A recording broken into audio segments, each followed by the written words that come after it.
بسم الله الرحمن الرحيم. أنا رجعت لكم في الجزء الثاني. غصب عني الموبايل فصل. صورت جزء تاني. آه، افكركم ده كان سلطة الطبق اللي هو الجزر، قطع الجزر المتشوحة بزيت الزيتون مع بذور الريحان الجافة، وبعد كده شوحت بصل اخضر وملح وفلفل اسود واتغرف الطبق. وده الطبق التاني. انا قسمت الجزر نصين عشان اعمل طبقين مختلفين، مره مع الجزر، مره مع البصل الاخضر، ومره مع الافوكادو. بس الافوكادو هنا اضفت له شبت. اضفنا الشبت فين؟ لا انا اسفه، الشبت اضفته هنا مع البصل الاخضر. هنا ما اضفتش، هنا بنكهه او بطعم الريحان، بذور الريحان. يعني الطبق ده عباره عن جزر وبصل اخضر وشبت، والطبق ده عبارة عن جزر وافوكادو وبذور نعناع، وهنا برضو في بذور نعناع. ارجعوا للطبق الجزء الاولاني هتلاقوا طريقة الطهي. انا كده خلصت ده. وده عبارة عن فجل ومتخرط قطع مكعبات ومرشوش عليها نعناع اخضر. هنا ده عايز رشة زيت زيتون، وده برضو عايز رشة زيت زيتون. ممكن نقدم طبق فلفل كمقبلات. هنجيب بقى انا الطبق الرئيسي. رهف دلوقتي ممكن رهف كده. رهف هتجيب لي انا قلت انه في طبق رئيسي هو كفته بصوص الطحينه والليمون. اهي بالفرن، روحي رهف هاتيها. اهي بالفرن. تعرفي هي مش سخنه قوي. رهف ممكن ايه هتجيبها. جبتيها؟ يلا تعالي، يلا يا رهف. ايوه كده، تعالي حطي هنا. شاطره شطوره. امسكي بقى عشان انا اجنب بقيه الطبق. لا امسكي الكاميرا.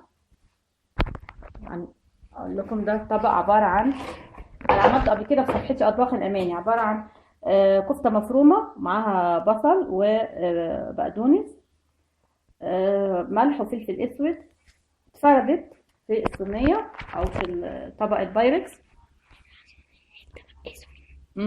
وحطيت عليها عصير ليمون وطحينه وقليل من الماء، دوبتهم. وده كان الصوص بتاع صينيه الكفته، وترانشات الليمون، ودخلت الفرن. عملتها قبل كده كتير في صفحه اطباق الاماني، ممكن ترجعوا تشوفوها. دي نفس الكفته هي برضو المطحونه، بس اتعملت بصوص عصير الطماطم وترانشات الطماطم، وبرضو دخلت الفرن. هنغرفها. دي كده هتتجمل. تعالي معايا هنا. احنا جملنا ده بقرن الفلفل، هنجمل ده بورقة نعناع. وعايزين نجمل الكفتة برضو. في عندي هنا ورقة هجمل بيها. الورقة دي ورقة عطرة، نبات كده عطرة جميل جدا. ممكن يتحط على الشاي، هيبقى شاي متعطر، هيبقى طعمه حلو. انا هجمل بيها الكفتة دي. ندخلها جوه كده. مش هتقف، نحطها هنا عشان كده منظرها واقف. انا عايزه اوريكم من جوه الكفته.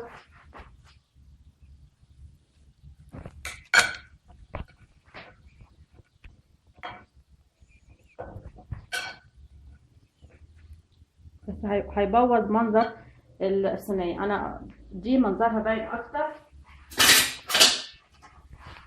عايزين طبق ونعرفها. نغرف كتير.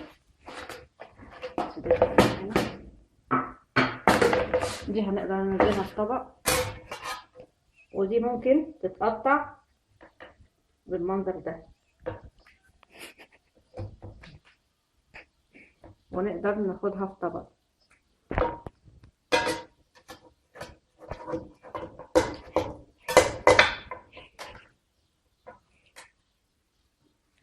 كده شكلها بان اكتر.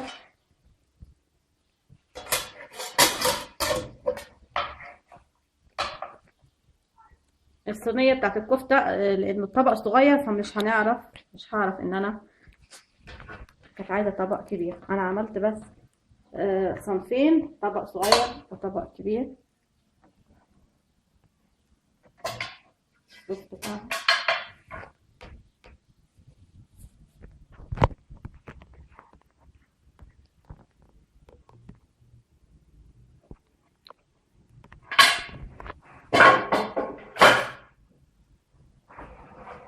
دي برضه عملتها كذا مرة صفحتي أطباق الأمان.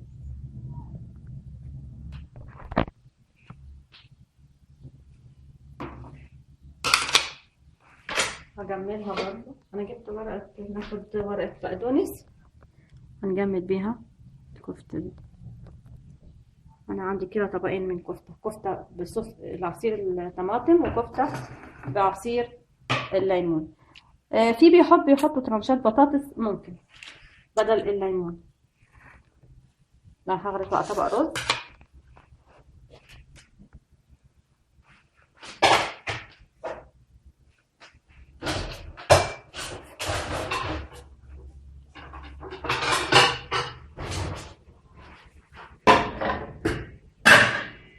قولي يا رب بقى احنا عملنا ايه؟ تقدري تقولي لي يا رب عملنا ايه؟ يلا قولي معايا اتفضل. معايا جزر، عمل هنا جزر. جزر وفاجي. ايوه شاطره. وكفتة ايوه بصوص ايه؟ بالصوص الطحينه وبالليمون. ولا عصير الليمون. وايه كمان؟ وايه كمان؟ معايا ايه الخضار؟ طب انا عملت ايه خضار هنا؟ شايفاها الخضار؟ جرجير. ايوه جرجير وريحانة. ريحان. أيوة. وعطرة. ورق عطرة. ايه كمان؟ وجزر. وافوكادو. بتحبي الافوكادو يا رهف؟ حلو. اكيد. مفيد جدا. وفلفل اخضر مفيد جدا الافوكادو ده لانه كله حديد، فيه بروتين وفلفل احمر كمان. تاكل الفلفل يا رهف الاحمر؟ لا. ليه؟ ما بحبوش. ليه حراق؟ طب انا دلوقتي عايزه اجمل بالفلفل الاحمر، تحبي كده تقولي هنحطه فين؟ نخليه زي ما هو في الطبق ولا هنجمله فين بالظبط عشان يدينا لون حلو؟ هقلب هنا. بصي معايا نقلب الرز. تحبي احطه فين يا رهف الفلفل الاحمر؟ هو فين؟ اهو هاتي كده فلفل اهو. ادي الرز اهو اتقلب. حطيه على الرز. على الرز؟ معقول؟ لا مش ينفع نحطه على الرز. تعالي نحط الرز هنا كده اهو. تحبي نحطه فين يا رهف؟ نخليه زي ما هو ولا نحطه على الرز؟ نحطه على السلطة. نحطه على السلطة؟ تحبي نرش هنا ايه على الرز عشان نجمله؟ جرجير. لا هرش جرجير مش هيبقى صعب شوية. ممكن نرش بقدونس، نقطع بقدونس وشبت كمان. في شبت شكله حلو مع البقدونس لان احنا مش هنعرف. ممكن نغرز فيه ورقة نعناع هنا كمان المنظر ده كده هيبقى شكله حلو. المهم ان احنا لازم يا رهف نجمل الطبق او نجرنشه عشان يفتح النفس يبقى شكله حلو للتقديم. الفلفل اهو انا ممكن احطه. اضعه فين؟